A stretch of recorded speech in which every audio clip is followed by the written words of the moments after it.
Welcome to the Loco Fit Show. I'm your host, Lauren Conlon. Each week we bring you the best insights in nutrition, mental health, habit building, training, and more. This week I'm joined by Coach Danielle, and we're going to break down a workout. Enjoy the show. All right, we are recording this in Dallas. Woo! And super excited that we finally get to do a podcast together in person because I just always love these in person. They're just so much better. Yeah. But we're going to talk about breaking down a workout, like before, during, and after. This week was all about training, and we realized that we talk about this in different like contexts, but it was like we never have done like a full podcast on this. And I feel like there's a lot of things that we can touch on here that people really struggle with, or they're just like small changes that they could make and their training would be so much better, right? So let's talk about meals, right? Like just food in general pre-workout. Obviously, some people are going to train fasted, right? Did you ever do that for an extended period of time? Do you like doing that? Yeah. What did you think about it? Yeah, I loved it. That's what I thought. And I will say that it takes some time to get used to it because I remember I would go with my dad because he would train at like 5 a.m. when the gym opened. And he's like, no, we don't eat. We just go. And I was like, okay. Such a dad move. Wow. I'm like, okay. And I was like warming up and I'm like, whoa, I like feel really nauseous. And then it kind of got better. Now, I wouldn't really say to just, you'll get past it. Like, there's probably better ways now. Like, probably should have had, like, electrolytes or some more water than I did, but thanks, Dad, if you're listening. I got it. Trying to kill me over here. But yeah, if you are training fasted, we would say that the meal that you have, like the last meal that you have, should be a little bit larger. So like your pre-bed meal. That way you are more fueled going into the training session. Definitely need to be hydrated. I would say that the biggest thing that people struggle with fasted training is being dehydrated. So they don't have enough fluid, they don't have enough electrolytes. Yeah. Now, obviously, if you are in a position to where, if you're like prepping for a show and you're super, super lean, that's going to be really hard to train fasted. Not saying you can't do it, but that's just going to be a lot harder. Do I have clients who are prepping, I'm thinking of right now, who are prepping and they train fasted because they have to because of work? Yes. But I would say that like for me right now, I can train fasted pretty easily because I eat a normal amount of food. Yeah. I am in a maintenance phase. I'm not necessarily like dieting, so it's pretty easy for me. However, I do have to make sure that I am getting enough fluids and enough electrolytes. So I always make sure to drink water when I wake up, and I drink a lot of water during the day, like as you know, but right when I wake up, I don't think about slamming water. Like that's just not what because I'm not super thirsty when I wake up because I wake up okay because I've drank so much before. Yeah. But I do have to consciously say, okay, like make sure that I drink a certain amount beforehand because I will feel a huge difference, especially because I live in Florida, so it's super hot and humid. Like in the summer, if I don't drink enough and then I go train, I'm like it's awful. Like I legit feel like I'm gonna die. I pop thermotabs. You guys know I love those. There's plenty of great products out there. Thermotabs just happen to be very cost effective, so I like those, and they're not flavored. I have a really weird thing with a lot of flavored stuff. Like I can't really get into like drinking a ton of flavored things. So First Form does make hydration sticks. They come in 3 different flavors. So if you like flavor, that might be better for you. And I would say they're very mild too. Yeah. Like, they're not like overly sweet. No, which is nice. Like they're not overpowering. And then if you wanted to add it with maybe something else, that'd be like easy too. But for me, I'm just like, I don't like a lot of flavor. So Powerade Zero though is like, see, you used to be all into those when you were prepping. When I diet, my taste buds change, and like you're like you want anything that has flavor. You know what I mean? You're like, oh my god, please give me some relief from this. And I will say that if it's really hot out, I will, and it's like I will gravitate more towards that. Like we're kind of coming out of like winter, bigger. Well, it's cold here. It is cold here. So yeah, I don't want anything like that when it's cold out. Like. At all. Or not even like when it's cold out, when it's not hot. But if it's like fucking hot as shit, I'm like, give me that. So I do think that that kind of matters. But definitely like there's hydration sticks from First Form, there's thermotabs, there's other salt tabs. I can't remember the names of the other ones, but they're much more expensive, so I just go with those. So if you are gonna be fasted, regardless if you're fasted or not, you need to make sure they have enough fluid before you train. Some people like to have a snack. Like I have a lot of clients who like they're training early and they're like, I don't want to necessarily go fasted, but I don't really want a whole meal either. So they have a small amount of like carbs, protein, fats, or maybe just a little bit of carbs with like a touch of fat, so they don't just like blow right through it. I have some people who do like 1 scoop of Formula One and like a quarter of Ignition. Yes, that's another really common one. Yeah. totally works. Yeah. So it just really depends, I think, what you know, when you're training, how you feel. Now, obviously, if you're training any other time besides first thing in the morning, or maybe you're like, no, I like to eat early and stop eating early, so I'd rather have a meal before I go. How long? This is like the $1 million question, right? There are some people who are really sensitive to food. Like last night, I did like I was gonna say this is the perfect time to like just slide that right in there. Lauren cooked dinner last night, and it wasn't like a let's have a salad and some grilled chicken. It was like rice and spinach and beans and steak and cauliflower rice. And then she's like, I think I'm gonna do a little glute circuit. Cookies? You had to. Oh yeah, 2 Girl Scout cookies. Okay. And she's like, okay, I think I'm gonna do a little workout now. I'm like, dude, like, you literally just ate. And she's like, oh, like that was nothing. I was like, oh, okay. I felt totally fine. I feel totally fine after I eat, like, because I eat enough that's for me. Like, if I like gorged myself, then maybe not. But that was like a hefty meal, though. I felt like. I didn't feel like that. I felt totally good to go. Normally I would rather walk after a meal, but last night there was a tornado, so we couldn't go for a walk. It was literally raining all day, and then we were getting ready to go to the gym and pick the kids up. We were like, okay, we're just, go to the gym now, go get stuff for dinner. And then literally like we get like an alert, like she's in the daycare, and then it's like, vrr, vrr, and I'm like, what's going on in the car? And it was like tornado. And then there's like the sirens going. We were like, okay. And then we're like looking, and we're like, it's not that bad. It's not that bad. And then it started to get pretty bad. Like nothing actually bad happened like here where we were at, thankfully. But it was definitely not trying to drive to the gym. So we made a like hodgepodge dinner, and I did a glute circuit, which actually was pretty good. So it was all good. But so for me, I can eat right before I train. I know that for some people that is just like not happening. So that is something that's going to be really preference based. Now, I also wouldn't suggest, it's not like the best thing to like eat a big meal and then go train. I would still give yourself a little bit of time. But for most people, they're going to eat, maybe do like clean up, like drive, So sometimes for some people, 30 minutes is fine. Other people need like an hour and a half before they go to the gym. So it is totally dependent on you. See what works. But obviously, if you are training early, and that's where like that trade-off is for like morning training. If you're trying to train at 5 a.m. and you're like, I need an hour and a half to digest my food, I probably wouldn't suggest getting up at 3:30 because that's not going to be good for your sleep, right? Yeah. So that's where it's like maybe just have a scoop before and then one. Performance would probably suffer too. Yeah, there's going to be some things. So that's where you have to see, okay, what does my schedule look like? How does this work for me? So there's no perfect amount, but I would say that if you are having a meal, having protein and carbs and a little bit of fats, because if you don't have any fats, you can digest that too quickly, and some people will find that they go hypoglycemic if they have too many carbs. Like a lot of people want to have a lot of carbs before they train, which is a great idea, but if you have like zero fat with that, you can kind of hit that crash. And I felt that too. Like again, probably not right now, but the leaner I am, the more sensitive my system is.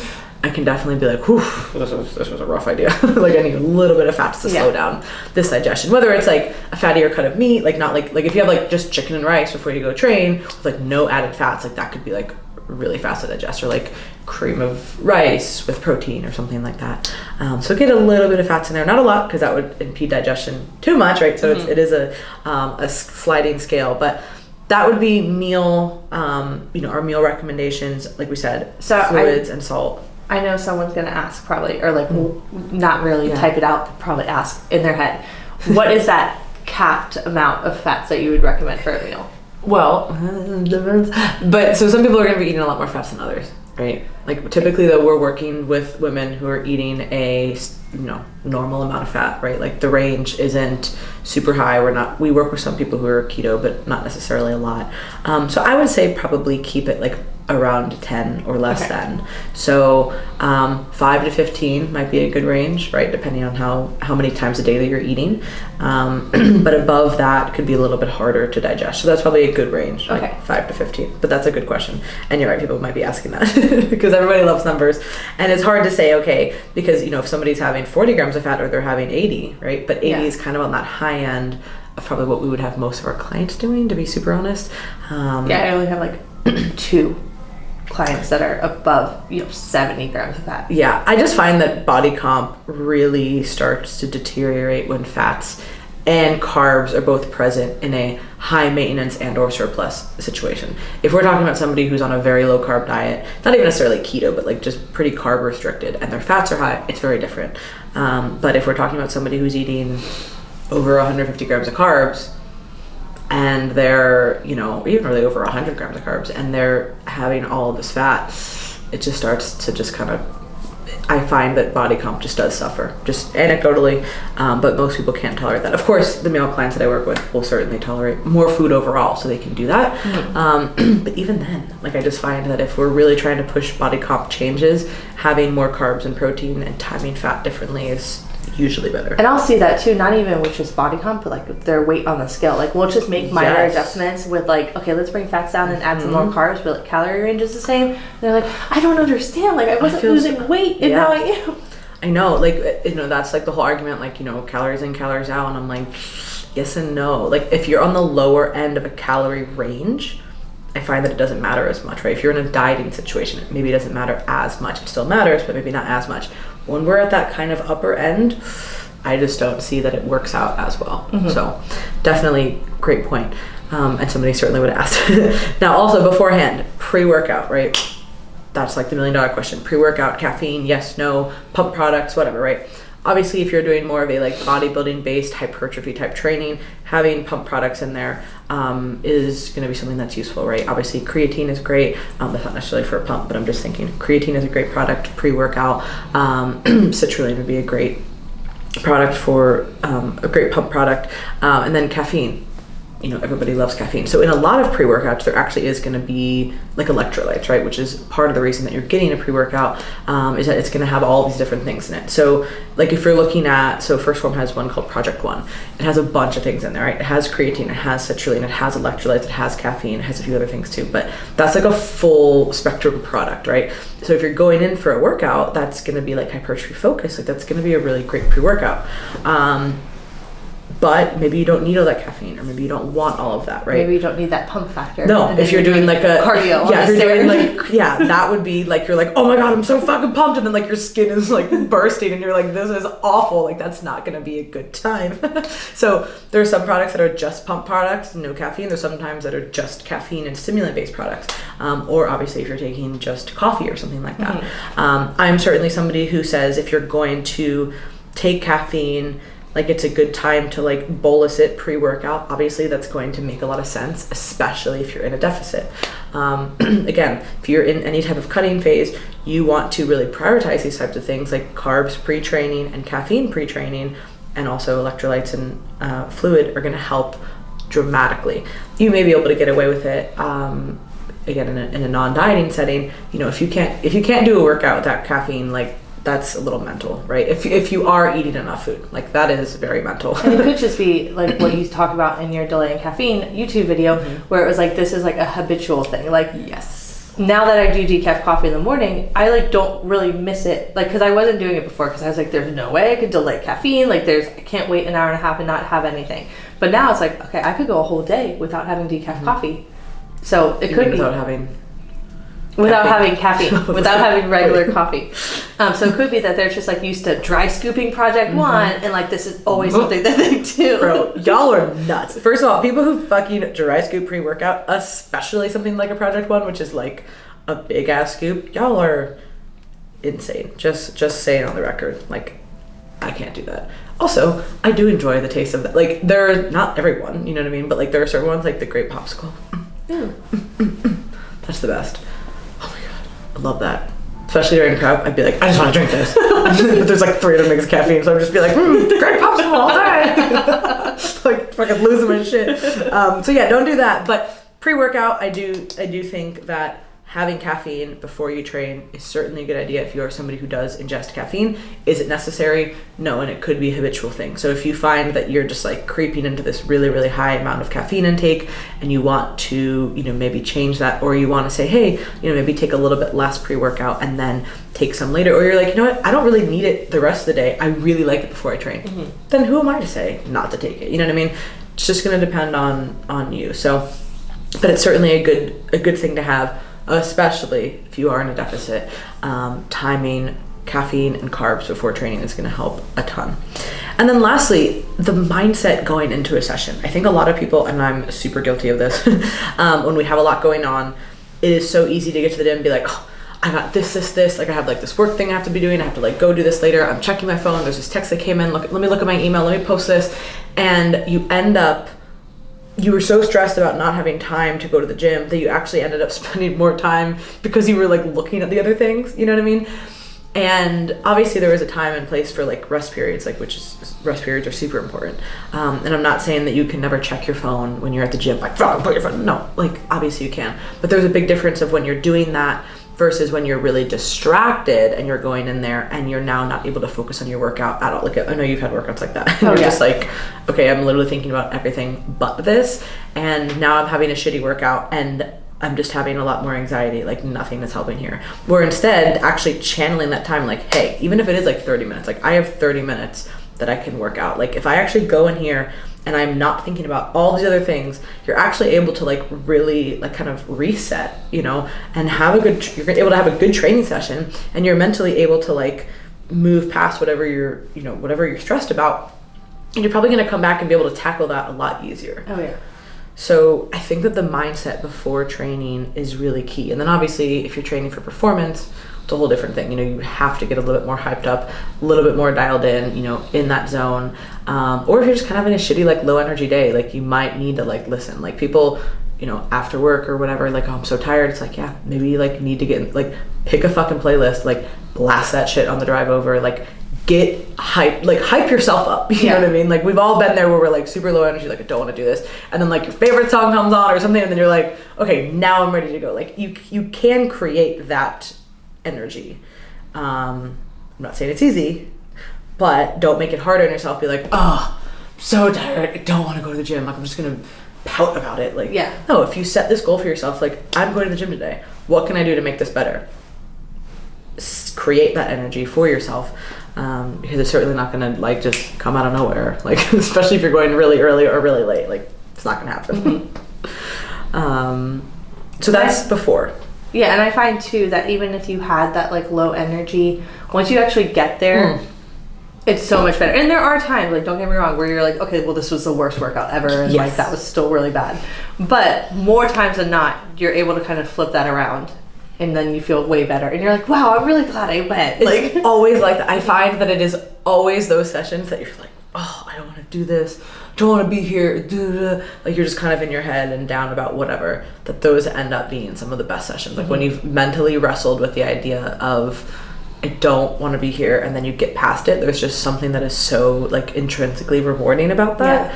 Yeah. I always find that it's so like, damn it, wrong again. What the hell? Okay, so that's before. Now, during.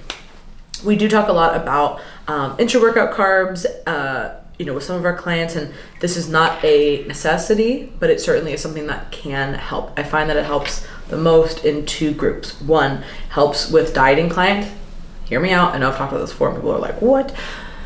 Again, you have to think about when you are dieting, we want to really preserve training intensity and recovery so that we can preserve muscle mass, because that is going to lend to better body composition changes.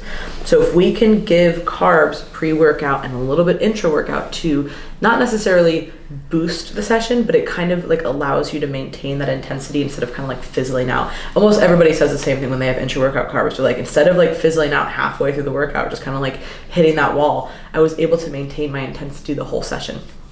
And it's not a lot, like it's legit like 10 grams of carbs, I find makes a difference when someone's really depleted. So that is a group that it really works for. And then the other group that it works for, I guess there's really three. If your carbs are really high and you need to have a lot of food in order to like make progress, it's very hard to eat a lot of that food. So having intra-workout carbs is a great time to time it, and it's also easy. Or just a client who is eating a lot of food who just kind of struggles, like, man, like my appetite sucks, like I really just don't want to eat. Yeah. Having intra-workout carbs is an easy way to hit that, and it's timed, like I said, at the right time that you need them. Yeah, you're not just like, okay, well, if you can't get all your carbs in, why don't you add a soda with your dinner. Then. Yeah, like probably not the best. Maybe like not the best move. So this is at a great time that your body is going to utilize it. Your body is super sensitive to glucose when you're training. So this is a really, really ideal time to add in carbs. And also make sure that you are drinking enough fluid during. That's another easy way to maintain your performance, because again, depending on the type of training that you're doing, where you're training, if you're doing CrossFit in a hot box somewhere, like you need fluid, you know what I mean? Or even like jiu-jitsu, when I first started, like it gets really hot, you know what I mean? And if I'm not hydrated, like your performance just like fucking tanks. So making sure you're having enough fluid. If you're doing a 30-minute circuit workout in an AC gym, you might not be losing a lot of fluid, but depending on the circumstances, really keep an eye on that. So then when you get there, right, what should you do to get ready? And there's different, again, we're just doing this as like an overview. There's going to be obviously specific things for specific types of workouts or sports. But some people like to do a little cardio warm up. Like whether it's like the bike or the treadmill or whatever, like 5-10 minutes. I find that helps a lot of people because most people are going to be pretty sedentary during the day. And plus too, I find that like sometimes when you step into the gym, it's like really cold. And you're like, okay, well not only am I not warmed up, I'm also like my body temperature is cold because it's freezing in here. And then if you're just going straight into lifting, it's like, okay, well that's a recipe for disaster. So let's take some time to not only get steps in, but also to just warm up your whole entire body. Oh yeah, like actually, like you're literally warming up. Like that's what a warm up is. So you can do it with cardio. You can do it with a active warm up or some mobility. Again, this is going to be very dependent. Are you doing something like CrossFit or jiu-jitsu, right, which is going to require different movement patterns? Are you doing something that, maybe you have, like for me, like I have a banged up shoulder, right? My hips are always tight. My shoulders are always a little bit off. Okay, well, for me, I go in and I have a few moves that I do, or we program a lot in Body Blueprint, the Big Three, which is like the McGill Big Three, and it's for like core stability. And it's a really good, like, kind of core warm-up, but you're working a lot of different things. You're doing bird dogs, you're doing side planks, and you're doing, like, a certain type of, like, sit-up that they recommend.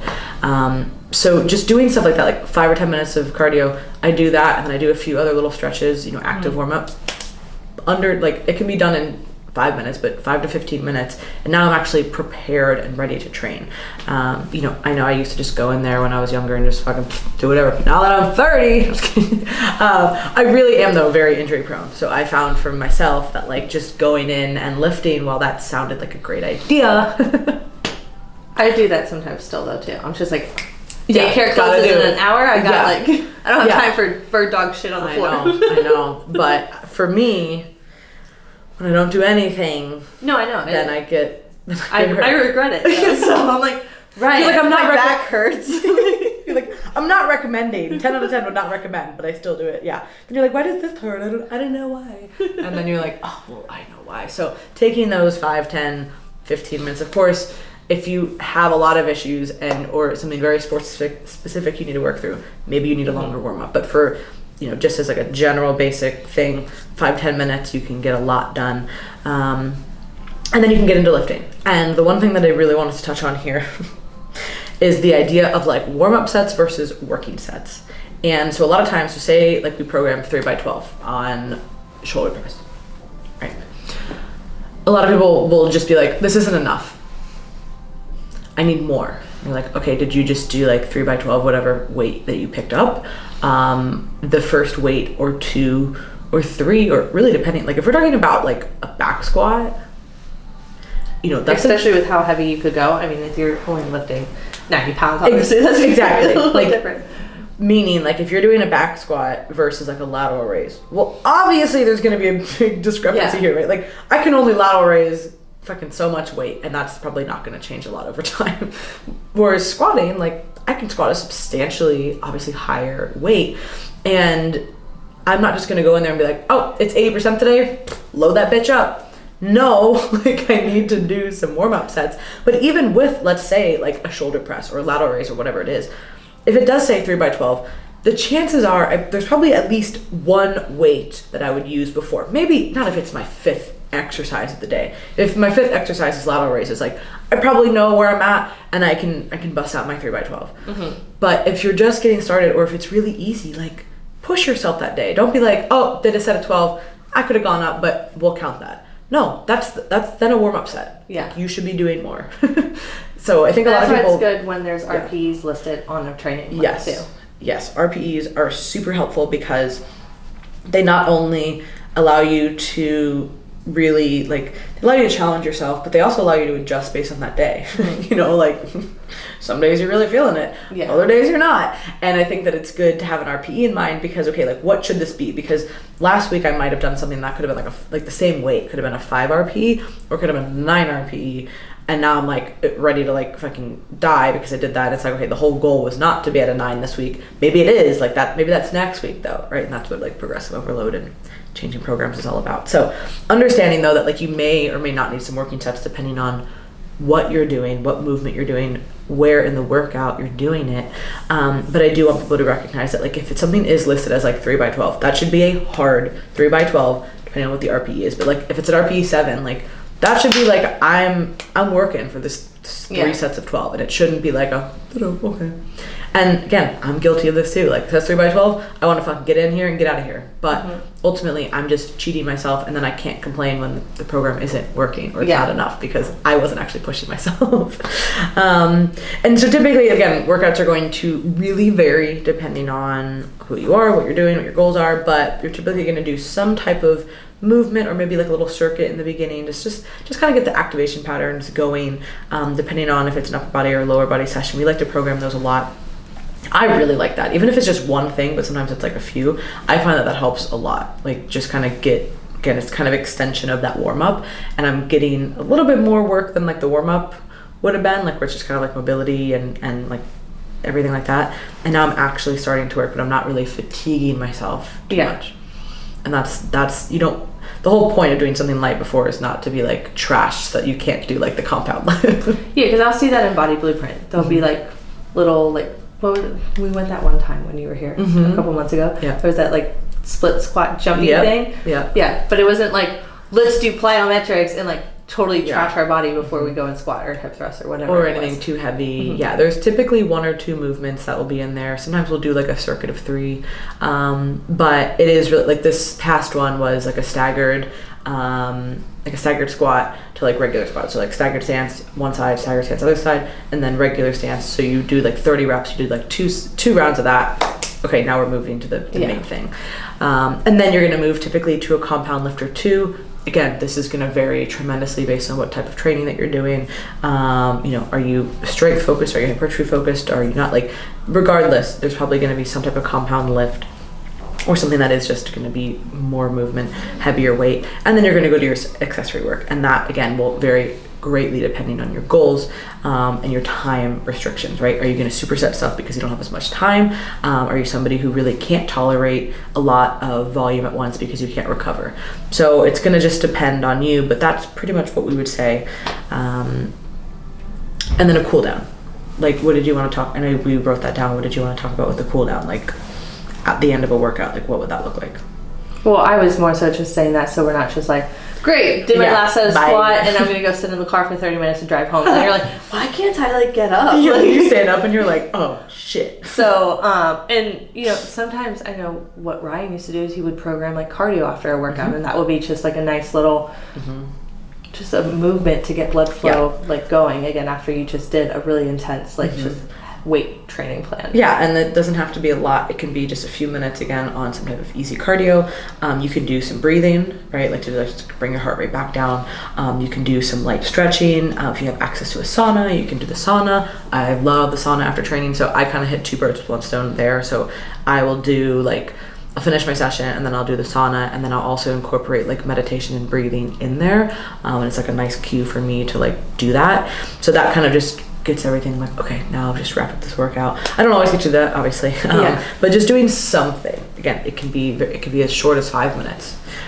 So if we're gonna do the shortest amount of time, 5 minutes before and 5 minutes after can be really, really useful for you to get the most out of your workout. And like you said, not sit in the car and then stand up and be like, oh shit, I can't. Especially too with the like, just let's say you go to the car and you chug a post-workout, and you like have like, wouldn't recommend, but I don't know what your life is. a high heart rate and all that type of stuff. Then you're just like so anxious. Prone to upsetting. And this is what happened to me with the whole carb powder and whey protein post-workout. If I wasn't properly cooling down, I would get like really either like hypoglycemia. I would just feel really off and nauseous. Yeah. So actually taking the time to kind of chill and then having my protein shake was actually a lot better. Yeah, bringing your heart rate back down again can take just a few minutes.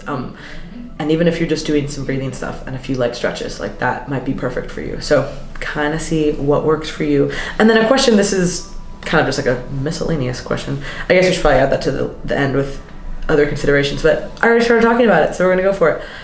The question we get all the time is cardio before or after training.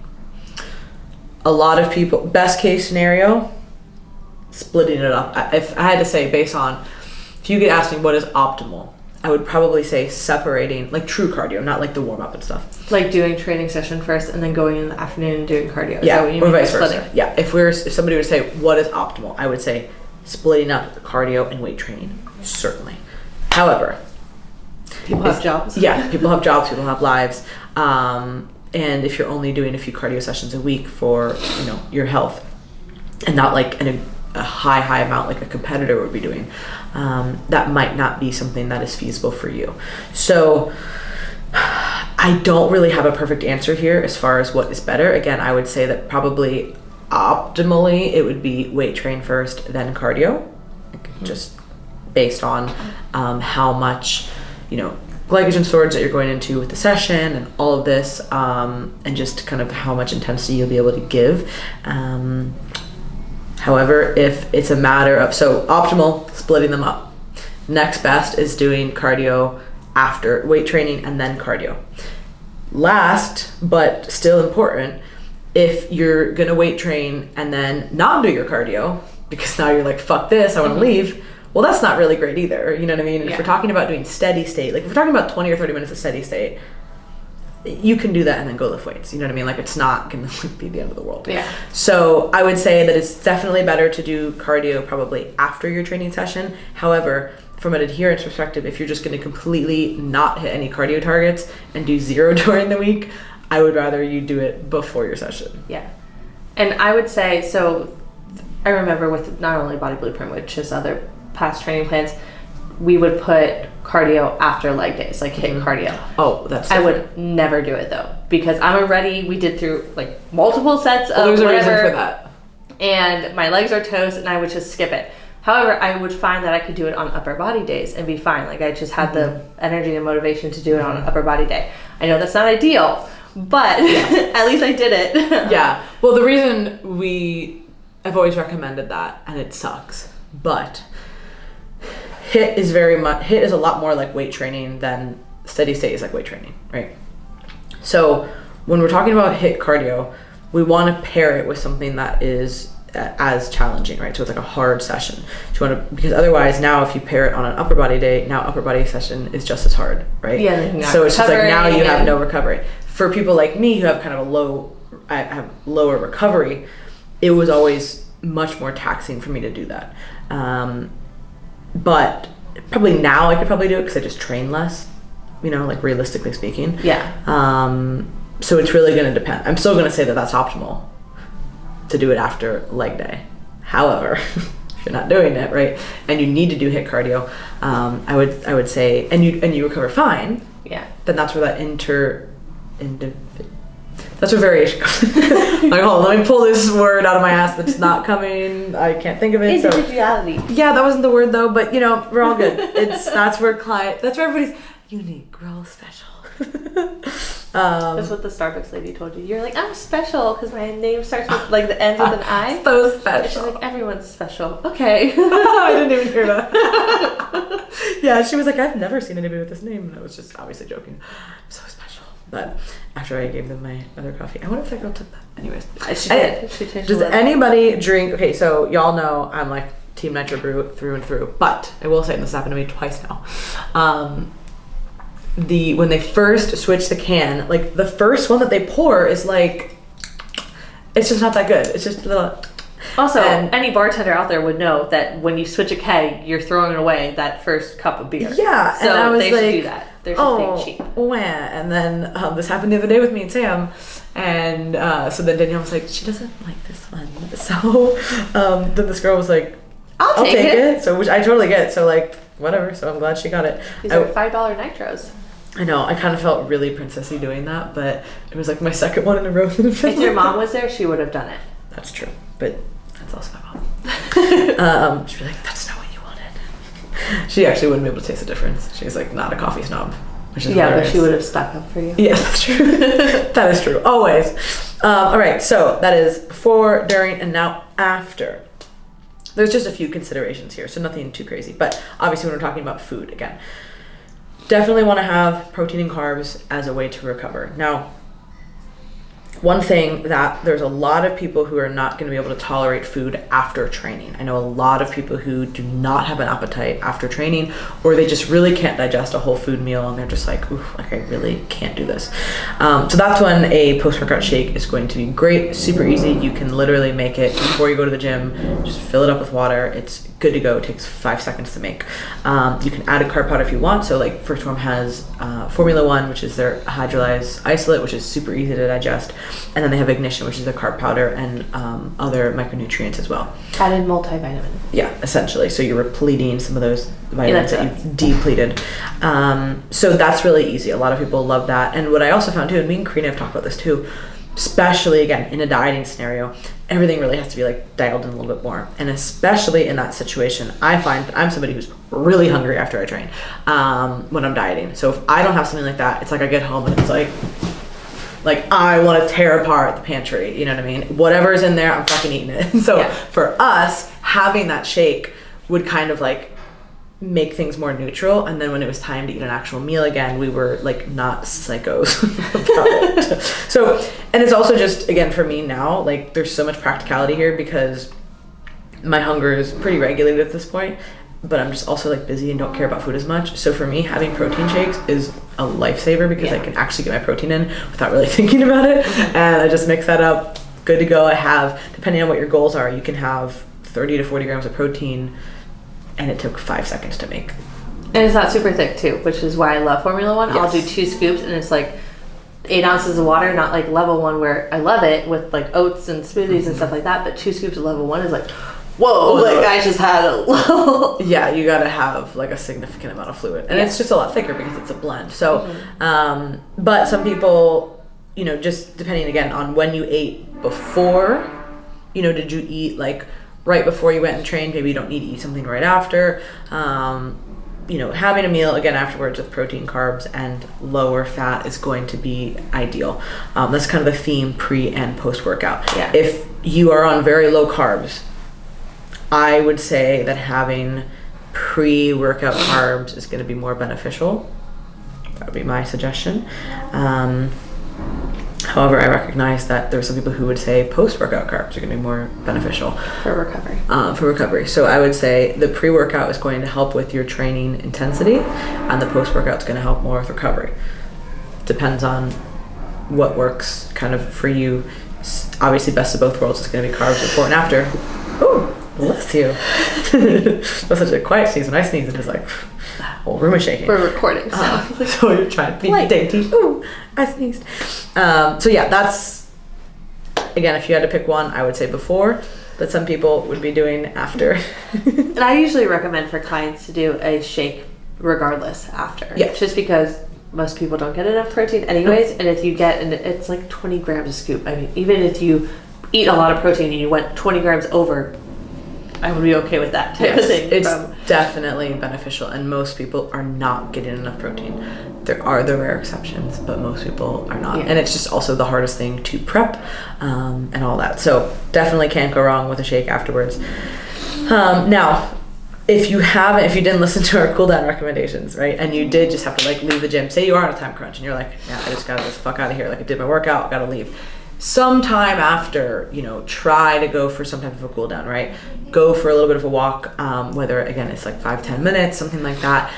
Get some movement in, because you are going to be feeling really stiff and pretty sore if you just kind of train and then just go right into sitting and like high anxiety mode for the rest of the day. It's also important too, because a lot of people think, oh, I trained, so I like did a lot. like I did everything I need to do. So I'm just gonna veg out. Same thing with cardio, which is why I don't really prescribe cardio minutes. I go step count, because I told you this when we were working together, like whenever I had Mila or something, I would go do the cardio, and I'm like, Lauren, like, why are my steps like so much lower? Like, I just did a 30-minute like run type thing at the soccer field. And I'm like, oh, because that killed me, and I was like dead the rest of the day. So walking is actually really important, not only for cool down and activation and, you know, just getting moving after a heavy training day, but also to just get more NEAT in. Yeah, there actually is a study that they found that when people did like one longer session, I believe it was one 30-minute session or like 3 10-minute sessions, they did more activity during the day with the 3 10-minute sessions, because it didn't feel like, oh, I had this big investment, like I did all this cardio, and I often find that like people regulate their appetites differently. Maybe that was it. Maybe it was an appetite regulation, not steps. Regardless, I mean, and even if there's not a study, I see it anecdotally. So. Yes. I just don't want to be misquoting the study, but not like I remember who did it anyway, so you guys can't fact check me on it. I think Eric Helms talked about it in one of his videos. Though, potentially. Okay. But yeah, anyways, I do find the same thing, that people will say, oh, I took this class or I did this workout, now I can just veg out and be like a sloth the rest of the day. And that's not the point, right? Like we need, and that's why I love working in the walks, to say, okay, post meal, go for a walk, or sun exposure, go for a walk. Like you're setting a cue and a time of day to make sure things are going. It's not, now obviously I would say that both of those things have their own merit, and we've talked about them on the podcast as to why they are beneficial for their own reasons.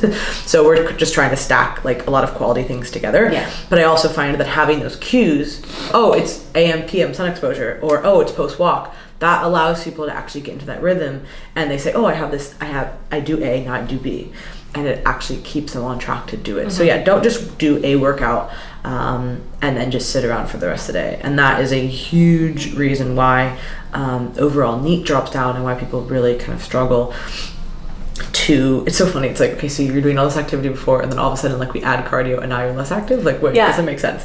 But it does happen. Like it's such a mental thing, and it's not even like you physically are trying to downregulate that because you feel differently. You're just like mentally like, oh, I already checked that box. Yeah. Like it's actually like, wait, no. You're actually doing less now, so that's not a good idea. So just a few other considerations that just kind of didn't really fit into any box. Soreness. Soreness is not the only indicator of a workout. Can you be sore after a workout? Yes. Can that mean that there's new stimulus? Yes. But do you have to be sore after every workout? No. Like, you just don't. And I think a lot of people, I feel like people still chase that. Oh, yeah. Right? Yeah. I have, I won't say several, but a few clients that I'm thinking of, like right off the bat, and they're like, I just haven't been sore like in a really long time. We need to switch things up. I mean, maybe, but also like it could just be that we are actually, you know, adapting to training now, and we don't need to change anything. And you're making progress, so why do you want to change something? Like you're making visible progress in these other areas. You're getting stronger. Like, why don't we maybe, instead of changing what we're doing, why don't we just add a little bit more weight, or add a few more sets or a few more reps within there, right? Like within that range. Like we can do a little bit more volume, but we don't need to completely overhaul everything. Yeah. And chasing soreness is not the only marker. It's kind of like chasing sweat. Like a lot of people will be like, oh, if I didn't sweat, it wasn't a good workout. And it's like, well, first of all, we have different rates of sweating. I know people who don't fucking sweat ever. Super jealous, but can't relate. But like some people just don't sweat. So like, are they not working hard? Of course they are. Yeah. Right? There's some people who literally, no matter what they do, myself and like my dad, like literally will just like sweat no matter what they're doing. So it's like that doesn't necessarily mean that I'm doing anything good. I just happen to walk from my car and I'm hot. Like, you know what I mean? Like I'm got a great workout and walking out of Target. Oh man, I am just done. That shopping is my cardio. That is a shirt. I know. But like so chasing certain metrics like that necessarily isn't always the best. Another thing. So that was one. 2. Fatigue is going to vary a lot based on how you're training, right? And, you know, there's a big difference between like the fatigue you get from like a long aerobic session versus the fatigue you get from like heavy squats or heavy deadlifts, right? Like it feels very, very different. So again, depending on what your training goals are, be aware of these things, and don't expect to like have that same response if you're changing the way that you're training, or if you're going into a different type of block. You might just be feeling a lot different. Like if we were doing more of a hypertrophy block or like an aerobic based block with lifting versus now, okay, hey, now we're trying to hit like a 1 RM, it's going to feel very, very different, and that's okay. I think some people will be like, oh, I'm not like as pumped right now. And it's like, yeah, because we're trying to actively hit like a new 1 RM, or we're, you know, trying to beat that last one. Like, you're not going to feel like that one's really common too. I feel like I did nothing, and then they're like sore, like so dead the next week. Yeah. Like, well, this is why. Like testing week. We're going to do like testing week, and then it's like a deload, a little mini deload, and they're like, I don't really think I need it. Whoa, Danielle, you were right. I really needed that. Oh my gosh, especially after testing week. That's like that fatigue. Like if you're actually pushing yourself, right? Not like, oh, this was heavy. Like this was your actual one, safely, but this was like your actual 1 RM. Like, you're going to feel shot out the next week, and that's normal and expected. So that's why having a deload is really, really nice. Going in there, doing about half the volume, doing light weights, all of that. Type movements. So nice. And then ready to go back into your next block, whatever that might be. Another thing that just to kind of consider like around a workout is hunger. So I find that, like we talked about before, like, you know, I'm somebody who will find myself hungry after I train if I'm in a dieting scenario. Some people really struggle if they train early to like manage their hunger throughout the day. So knowing that and maybe saying, okay, I have this amount of allotted food, maybe I only need like a small little snack beforehand, and then I do need a substantial meal after training, or I need that protein shake to kind of, you know, tide me over, and then I can have a big breakfast, and then I'll feel a lot better. But if you eat a lot of food before you go train, and then you know that you're going to be starving afterwards, that's probably not a good plan. Yeah. I mean? Usually the clients that I have that transition to like morning workouts, they'll have that struggle, and I'll typically recommend, okay, well, let's try a fasted training. Just because maybe we don't have the capacity to add more food. Like maybe we're actually trying to actively diet, and we can't do that right now.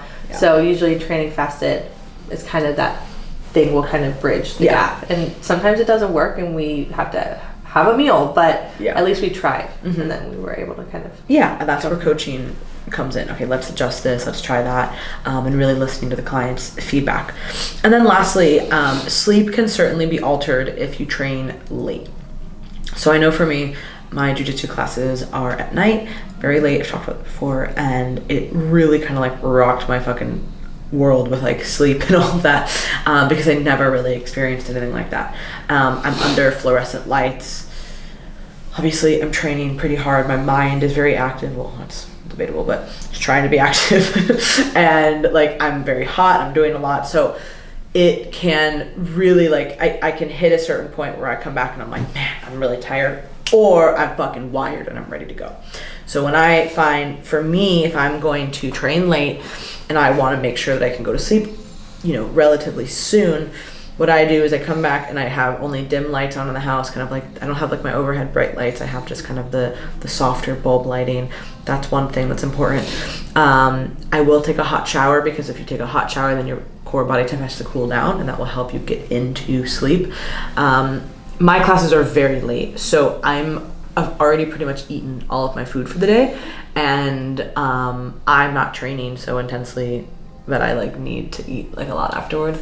I might have a shake. I mean, sometimes I eat just because I'm like hungry and I'm like, I don't really need this, but I'm gonna eat it. But I do find that those nights my sleep is much worse, because as we talked about in previous sleep podcasts, the closer that you eat to bed, the worse that you can sleep potentially. So for me, a lot of times I either have nothing or I will do a shake. That's most optimal for me.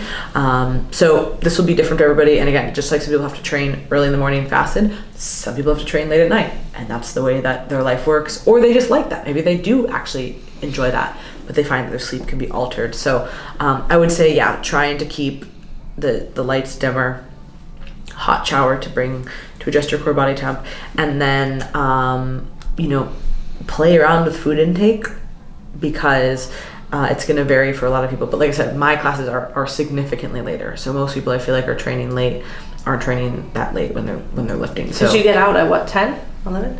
Yeah. So that's like a lot later. So if I go and I like eat something that's kind of substantial by the time I get home, now I'm like, my body's fucking wide awake, so it's just going to depend for you as an individual and how much you are impacted and your sleep is impacted with those things. So I think that was it. I feel like we covered a lot of things. Yeah. Right? Mm-hmm. And we did talk about Body Blueprint on here a few times, and Body Blueprint is actually open for enrollment this week. So it is a 4-day training split, 2-day upper, 2-day lower. It does go through a lot of these principles that we talked about. There's warm up, there's mobility, there's progressive overload, there's a cool down, there's all of these things programmed in there.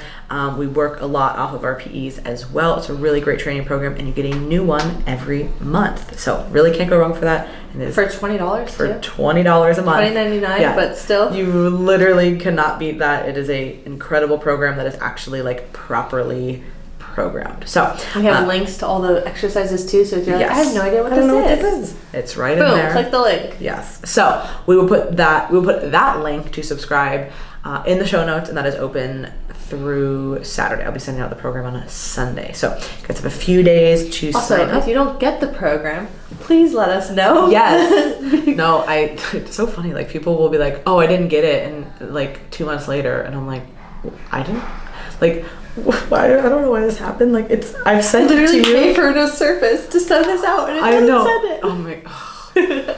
The bane of my existence is like emails that I pay for so that they don't go to spam still go to spam. I'm like, what is the point of me having business emails? Loom. Oh, Loom. If you're listening, Loom, which you're not, if you're listening, like, it is such Get your shit together. But there's no other service that beats it. So I'm like, there's literally nothing else to use because it is like such a good service. But there are so many times that just doesn't work for us. But anyways, that's a whole different tangent. If anybody knows how to fix Loom, let us know, because we certainly don't. But we will put the link below for Body Blueprint for you to enroll if you're interested. And then just for all other coaching inquiries, programs we offer. Yeah, everything. Salt tabs. Yeah, all of that. That will be linked below too. Danielle's got me on. We have a Team Amazon page now. Go us. And then you can also check the website, teamlocafit.com, for everything else. And we'll talk to you guys next time. Yeah, bye-bye.